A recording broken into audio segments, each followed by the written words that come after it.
Hello, and welcome to Why It Matters Integration Unraveled, a Blueprint 1543 podcast. I'm Rebecca Dorsey, co founder and vice president of Blueprint 1543. At Blueprint, our mission is to support integrated people, integrated churches, and integrated inquiry to help people ask and answer some of life's biggest questions using the tools of the sciences and the Christian faith. The goal of this podcast is to ask, why does integration matter in each of these areas? In everyday sciencey people's lives, in churches, and in scholarly inquiry. Today, I'm joined by longtime colleagues and friends, John Sharp and Drew Crain, who are potentially integrated people who worked to create integrated church environments. Now, as rumor has it, the two of you became a bit of a dynamic duo when John was pastoring a church seeking to be sciency or scientist friendly, and Drew was the friendly neighborhood biology professor. So, John, Drew, thank you so much for being willing to join us today. I've known both of you for quite some time as colleagues and friends, but I realized I don't actually know the story of how the two of you met. So before we delve in, we must start with the important first things. Can you tell me how the two of you met? John, I'll have you go first. Well, the year and the season of life is easy to remember. It was 1998. We had both moved to the same community. We were brand new. Drew was just getting going after a lot of education and preparation on his first big gig as a biology professor up the hill at the college. And I had just come to the church down the hill as the new pastor, the new senior pastor. Drew and his wife, Holly, and their young family began coming to the church, and the relationship really took off pretty quickly for a number of reasons, I think. And Drew, what's your memory of these events? How did you first meet this friendly pastor down the hill? Sure. So as soon as my wife and I came to town, we started going around to all the churches, and seeing where do we want to invest our lives? Which church do we want to be a member of and be a functioning part of? And we were church hopping, and believe it or not, John, I don't know if you knew this. I believe it was the first day that you were preaching at the church. I wasn't sure about the very first day. We had been to all the other churches, and I'm like, dang, this is a very intelligent pastor that can preach and be a shepherd. We just were enamored with John and the church instantly. Instant success on your first day. John Sharp, way to go. That's amazing. It was a fluke. It went off. I remember an early conversation. Our church hosted a Halloween party, and Drew and his wife, Holly, and their young son, Jared, were there. And Jared had just fallen and had a big Harry Potter like scar on his forehead. And I just remember I just felt so at home and engaged with this guy who shared so many interests and questions and worldview. He and my wife, I think not long after that, they started teaching a Bible study together that they taught for many years.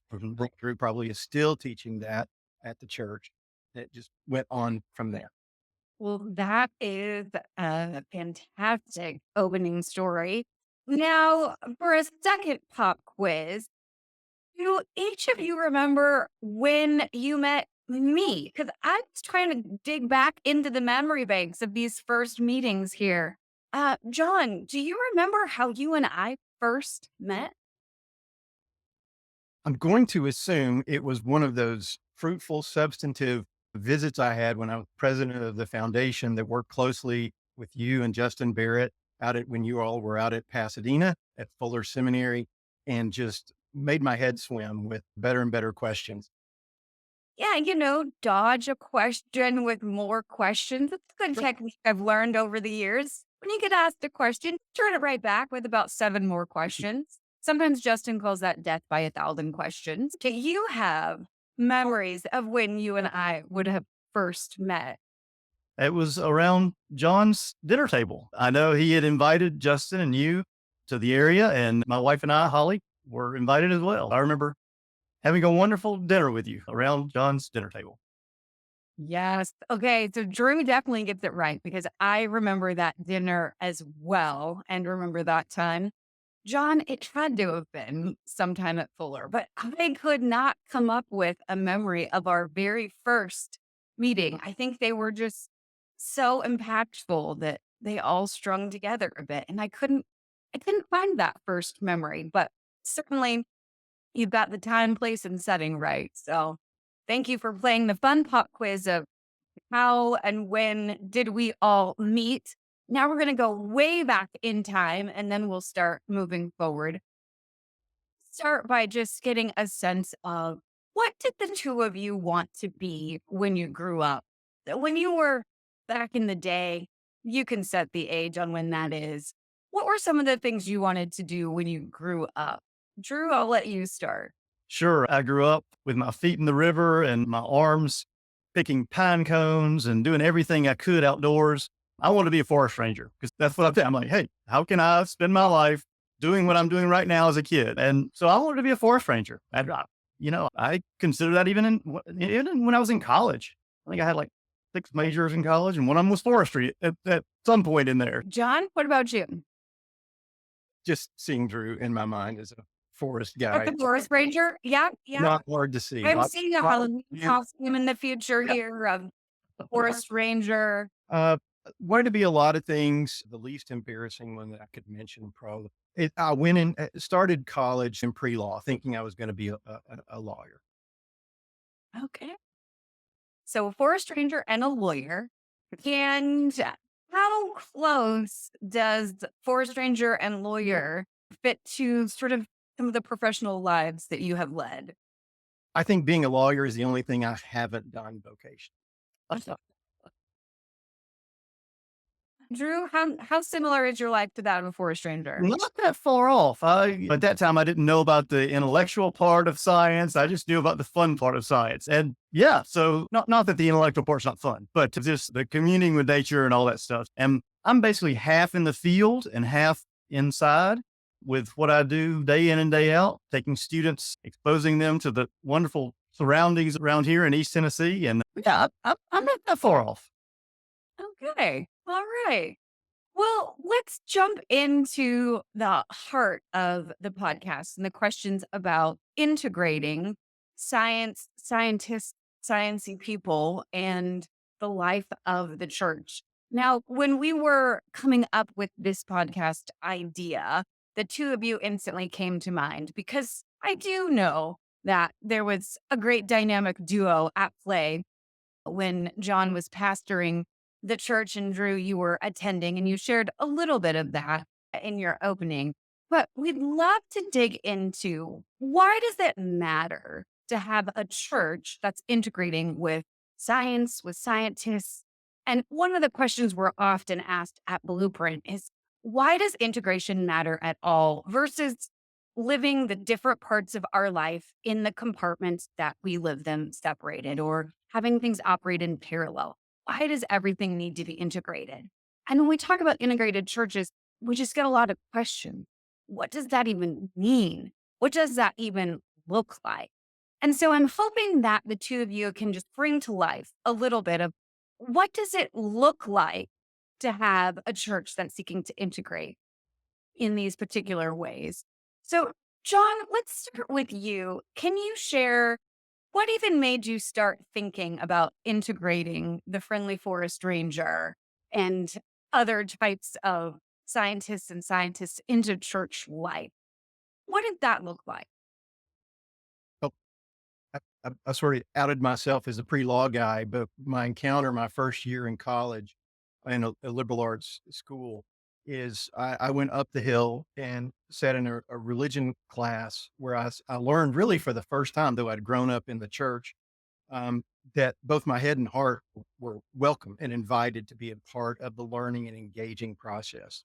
And then I went down the hill to the biology lab, and I had a godly biology professor who himself was a living embodiment of how to integrate faith and science at a really high level. And I just sponged that up. It was a combustible mix of what I was learning in both of those contexts and saw how integrated, an interesting conversation happened at the intersection of those those two worlds and two ways of coming at knowing the world around us and knowing about ourselves as well. And so for me, I would just turn the question and say, why would you not want to have integrated? To me, a faith that's not integrated with everything is not a saving faith. It's certainly not an interesting faith. And I would, more than capturing my opinion, and I'm going to try to hurry and shut up because Drew has a lot to say, I know. I, but I would want to quote Pew Research here more than my opinion to say, I mean, I had to dig this back up. Their landscape study because my brain leaks and I forget statistics, but basically 49% of people that they polled who grew up in the church, left the church, they said it was a belief issue. These are mostly young adults that aren't coming back to the church. And the number one within that, almost 50%, they said it was issues of science that caused them to step away from the church. Well, let me just say, they didn't learn anything in the science class that caused them to step away from their faith because science doesn't speak to faith. It doesn't ask questions. It asks, how does stuff happen? How did it get here? And how does it work? And what is it? And faith asks questions of who made this world? And why did God make this world? And so they're questions they're pursuing very different answers and helping us to make sense of the world and our place in it. And they're not at odds at all with each other. But yet, half of these people that grew up in churches, they got the idea that somehow you can't integrate these things. And my hunch, as somebody who for decades was a pastor in the church and have always been a part of, and I have a lover's quarrel with the church on this because I'm still very much absolutely engaged with the church, is that those questions too often are not welcome. And so at some point, people get the idea, the mistaken idea, that faith is no place to ask those questions. And that the implications for the church and the implications for society, I don't know. You tell me something that's bigger than that. Okay. So a place to ask all the questions. And in the church environment that you were creating, you were very inspired to be bringing in questions from all parts of what could inform our life and faith, and not saying we don't ask certain questions here. We only focus on certain topics here.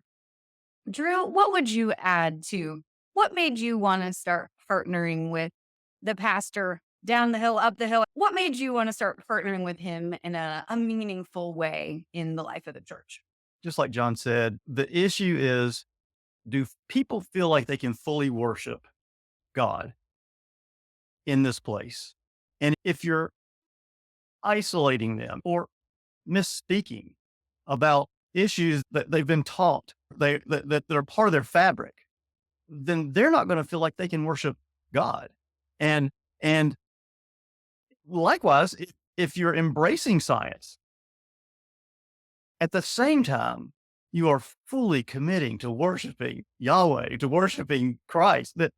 That is so refreshing. And John mentioned that his wife helped teach it and still go on. I have engineers, I have software engineers, I have mechanical engineers, I have doctors, I have nurses, I have dentists, I have veterinary professors. All of these individuals are taught science and their mind works as a scientist, yet they want to worship God. And if you don't create an environment that embraces their fabric and encourages them to use your mind and your heart and just fully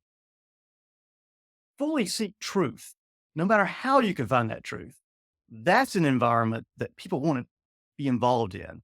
And I think that's, we talk about the demise of the church all the time and all that kind of stuff and what's going on with our current status. I'm fully committed that if we have a place that people can come, that they can ask their questions. In my Bible study class 2 weeks ago, we're in the Old Testament and we're talking about the age of individuals then. And somebody went, what's going on with this 650-year-old? Let me just first start. And, there's a lot of ideas around, but we welcome those kind of questions. We don't say, oh, well, just, let's ignore that or anything. So I think an environment that is open to listening to people's questions, to learning from them.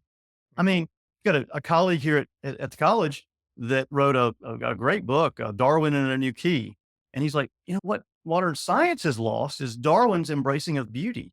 We talk about red by tooth and claw and all that kind of stuff, but Darwin was fully embracing it. Let's use Darwin let's use his ideas to enhance our Christianity, enhance our theology, to learn from it. So that's the environment I think is conducive to a healthy church body rather than people that say, what's being taught, what's being preached, what's being studied there, it's not consistent with my fabric, which is sad. As I've been doing these podcast interviews, this idea of a scientist or a sciencey person as a particular type person has come up. One pastor even called them the people group, and I'm putting up air quotes for those who can't see, but the people group called scientists. And this idea that scientists approach life perhaps in a nuanced or in a specific way, and being able to welcome those questions and that way of thinking into a church environment is extremely essential. I wonder if you both could talk about that just a little bit. John, you mentioned, you wanted a place where the head and the heart were welcome. And Drew, you were sharing about the types of questions that people might be asking. How do you create an environment that is both head and heart friendly when you're putting together a church? First of all, it's not a deficit of information. It's a relationship challenge, issue, or problem. Is that if people don't trust you, they're not going to listen to you. They don't know you. And it's never been more true. This society we live in that is so sorted now into thought tribes. If you're not from my tribe, I don't believe you. I'm starting from a posture of you're lying. I just haven't figured out how you're lying yet. So for in our relationship, on my end of the relationship anyway, and it grew fast, but a level of trust of knowing Drew and trusting Drew, knowing where he's coming from, knowing his heart and knowing his beautiful mind that was so head over heels in love with God's good creation. And just he's never more alive than when he's teaching about God's word and God's world. And it's just fun to get out of the way and watch that happen. And so it started, I think, sort of natural. I remember I was teaching through the Sermon on the Mount, and right in the middle of the Sermon on the Mount, Matthew 5 through 7, Matthew 6, Jesus in this one sermon, he devotes a ton of space in the middle of it to talking about anxiety. Be anxious for nothing. Consider the lilies of the field and the birds of the air. They don't toil, they don't spin. Hey, don't waste your life by worrying it all away. And the word that in Greek is maranon, which it means go to pieces. A life of anxiety is a disintegrating life. It's a life that's literally going to pieces. And so I remember, vaguely from that biology class, I would go down the hill, and it seems like my biology professor talked about in neuroanatomy, neurochemistry, there were these neuro pathways, and that when we get anxious, the fight or flight response, that high order executive processing part of our brain where we're wired for a relationship with each other, we're wired for a relationship with God, and we do that creative, highest level thinking as these uniquely human creatures that we are. When we are anxious, that is literally gated off, shut off from us. We are not available to the truest, best parts of ourselves or to hear and interact with other people or our God. And I just remember checking that out with Drew. Am I making this up? So he was that trusted place where I could go, I'm wrestling with the text. And I think that science is really sort of undergirding what Jesus is saying right here in this Sermon on the Mount. And so he was that valuable personal resource for me. And then it became more and more public as he began to teach science and faith classes in the church. And sometimes we would do things together. Yeah. Okay. So kind of am I crazy? I think there's something here that can really amplify and tell this story from what's happening in our brain, in our mind, from the science of what's happening that's going to support the text. So bringing all of that information together then to give a fuller picture to those who are sitting in the congregation. I also heard you talk about relationship and trust. Drew, what are some of the ways that pastors and ministry environments create trust for you uniquely as a forest ranger type or a sciencey type? I, I honestly, it's serving God, you know, judge by our fruits. And if I see a group of people that are gathered together to truly serve others and serve God, whether that's in the topic of, creation care, in the sciences, we call it conservation biology. In the church, we call it creation care. It's the same thing. It really is. Restoration, the field of restoration ecology is creation care. And so when I see individuals doing stuff together to help conserve the planet, I want to be a part of that. When I see people serving those that have food insecurity, that's what I want to see. So I think it's part of the trust too, is individuals coming together, serving together to better humanity, because every individual on the planet was created in the image of God. If you can foster that environment, and not belittle science at the same time, not ignore science, I think it ends up being an environment that everybody trusts each other. So, yeah. Does that make sense, John? Preach, brother. Yeah. I think today, it's what I've seen in the past, is individuals that come together to serve others, to serve God, whether that's out by the river, doing a river cleanup. I've got a Bible study group, but we do river cleanup sometime. And man, like, dang, this is worshiping. This is gorgeous. We've got our feet in the river. We're communing with God, making this earth a better place. It doesn't get any better. I'm sensing a theme for Drew of feet in the river. I think that was part of the initial professional goals. It's now part of really feeling involved in an important way in your ministry environment, feet in the river. John, you gave us one great example of how you were preaching a particular sermon on a passage. There's in the middle of it this piece about anxiety. And so you remembered, oh, there are some specific ways that the mind works or the brain works with anxiety and what we have access to and what we don't. Can the two of you come up with another one or two or three examples of what could this really look like to be integrating practically in sermons, in ministry opportunities, bringing the sciences into the congregation? Do you have any other practical examples? Okay. So to me, this is an absolutely current felt need and opportunity in the church. So my faith tradition of origin, my denomination that I grew up in and served for a long time, they just, as a denomination, went on the record formally, officially, as opposing in vitro fertilization, period, hard stop. Well, Drew and I both have 3 children. And after our first child, Whitney, my wife and I, we experienced secondary infertility. There was a very kind and generous deacon in the church where Drew and I were, who paid for the very expensive process of in vitro fertilization for my wife and I. We were connected with a deeply, deeply committed Christian fertility doctor who was very sensitive about the way that human embryos were treated and made allowance for those, and walked us through that in a very God honoring way.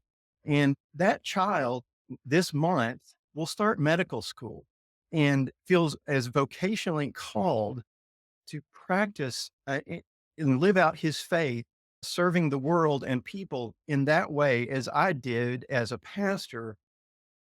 And I can't tell you the level of grief that it causes me that a church would, and believe me, I've spent a lot of time in churches, and I'm guessing that most people have never had a single thoughtful conversation, because where do they go to have a single thoughtful conversation about something as complex as in vitro fertilization? You understand, I'm using this as one example. We could use dozens. Yep.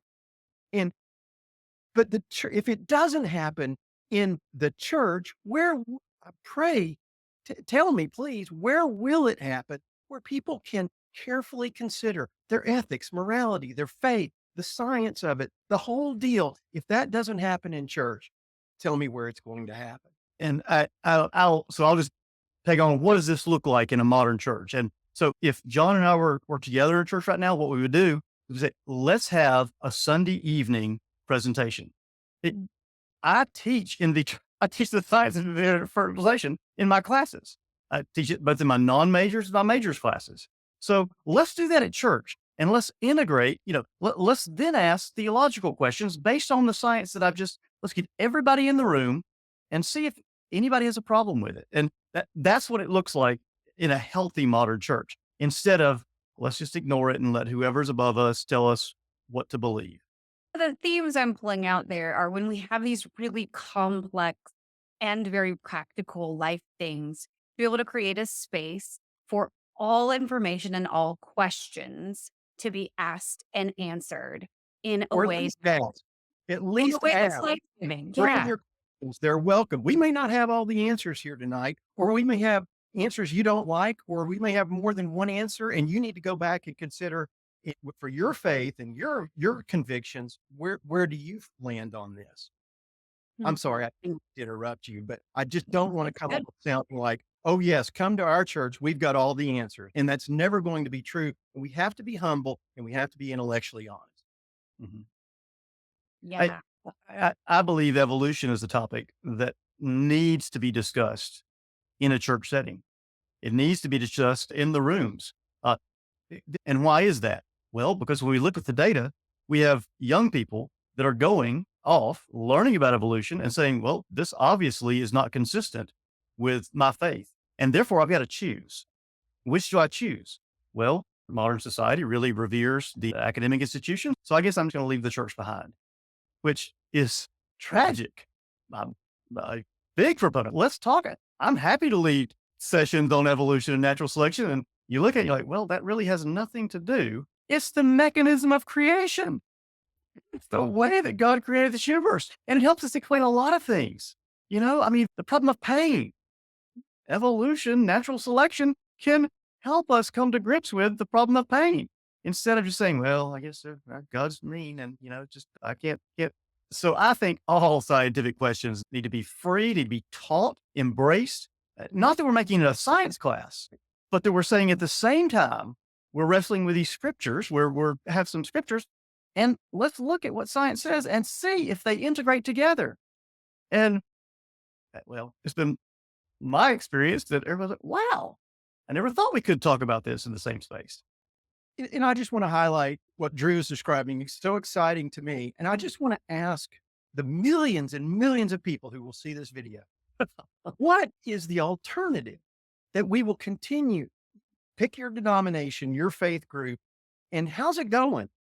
How's it going? Why are people leaving in measurable droves? I'm not saying, oh, market and posture to retain or attract people. I am not saying that. I'm saying there's a reason they're leaving. And it's because you're not connecting.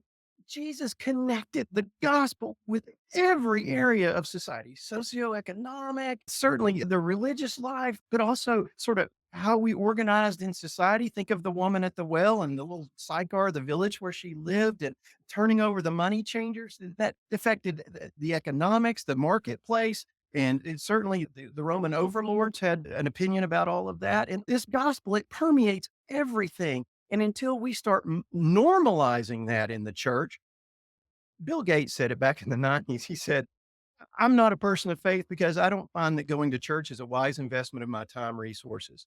Well, you know what? Churches cannot like that. And boy, that hurts as somebody who's given his life to the church.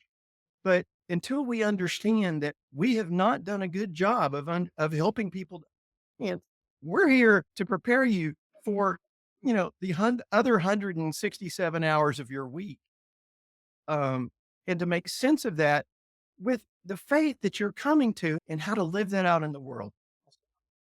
Yeah. An, an integrated church is a weekly or biweekly or maybe tri-weekly checkup from the neck up. That's what it should be.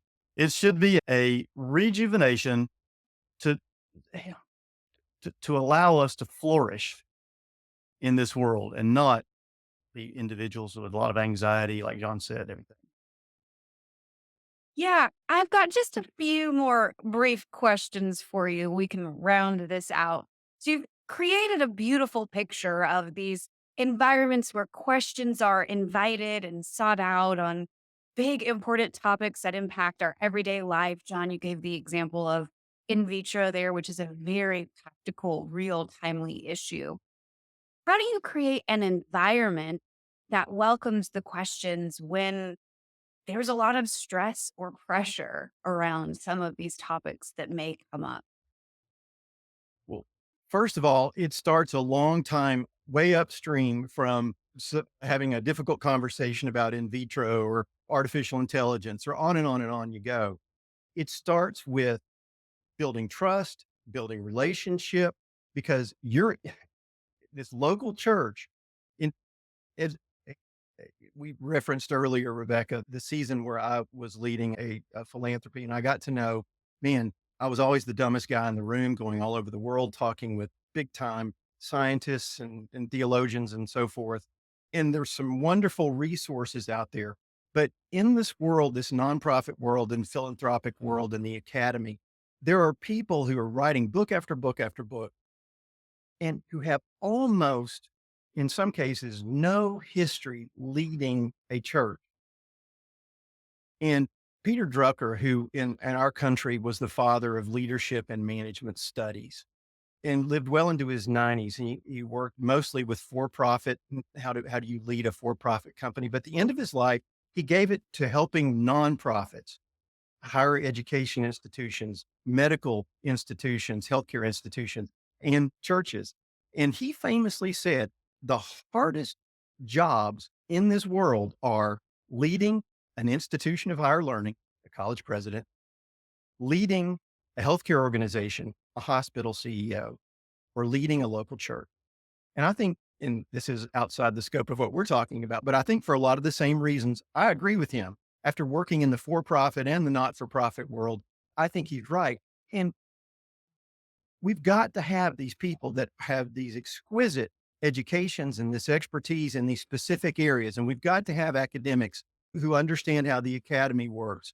And we've got to have people in philanthropy that understand how to develop programs and so forth. But if you are wanting to help the church, and I know so many organizations that say that's what they want to do, you'd best get some people who lead those kinds of churches, not just people that are sort of in the more liberal mainline denominations, because what Jonathan Haidt in his book, The Righteous Mind, would tell you, the moral platform in the ways, the worldviews of people that are, say, in these evangelical Bible churches, the independent, the charismatic, Pentecostal churches, the Southern Baptist churches, they come at these issues in fundamentally different ways that are not academic, and they're not the same ways that the Presbyterian USA church or an Episcopalian church or a lot of Methodists would come at these issues. You've got to have people in those thought tribes who know those people and are trusted by those people and have earned the right to have the conversations that I've seen Drew have time and time again with people who desperately need to have those conversations. Thank you. Those are some really helpful, practical examples, tips, suggestions, really bringing to life what this integrated church could look like between the people group called scientists, the field, the questions, the disciplines of the sciences, and the life of the church. And a lot of the theme that I'm continuing to hear is trust and relationship and being able to be open to inquiry and honest questions that we can ask together, the place that we can ask complex questions about life, because things that we face in, what did you say, John, the 167 hours that you're maybe Hit not my math seeing, on that. I don't know. uh, all of the other hours that we're not sitting in a congregational space, to be able to sort out how do we navigate and make sense of the things that life is throwing at us. So thank you to both of you for being willing to take your time to share with us. I want to give you just a brief moment if there's anything else that you want to share that you think is important in the topic of integrating churches, the sciences, and sciencing people. I guess I'll just say that I love going to my church because I love the people at my church and I love serving God. Why do I love that? Because we ask both really difficult faith-based questions. We are committed to the scriptures in answering those questions. I like to think of it like a volleyball net. You know, we got science over here, we got faith over here, and sometimes the volleyball needs to go over to the science side of the net, and sometimes it needs to come back, and sometimes that creates an integration that is fruitful for me and the people that I worship with. Yeah, thank you. John, anything else you want to add? Just to any church leaders out there, there's only one Drew Crain. I mean, by the time I got to know him, he was already somebody who was deeply, deeply maturing in his own faith life. He is an exquisite teacher and is somebody who just brings such a vibrant enthusiasm for talking about God's word and God's world. So there's only one Drew Crane, but there are people in your church, no doubt, right now that are sciencey people. And if you have a question about something in a sermon that you're bringing, or there's a topic like Drew was talking about with in vitro, hey, we could have a class, at least a forum where people can come and learn more about this and walk out feeling, okay, I know more about what this is about than they did the hour before they walked in. Ask those people. The chances are they've never been asked in a church before to use this expertise, this gift that they have. And the chances are, as I have discovered, they will almost always be more than happy to use their gifts and to share in whatever way they can to be helpful. That is a theme that we are hearing a lot, that those relationships and being able to invite people to contribute, using their expertise, using their mind, using the things that they know to share and to contribute into the ministries that they're a part of is just deeply powerful and deeply meaningful. Thank you for sharing with us today. This is Why It Matters Integration Unraveled with Blueprint 1543. John, Drew, thank you for sharing with us some powerful stories of why it matters.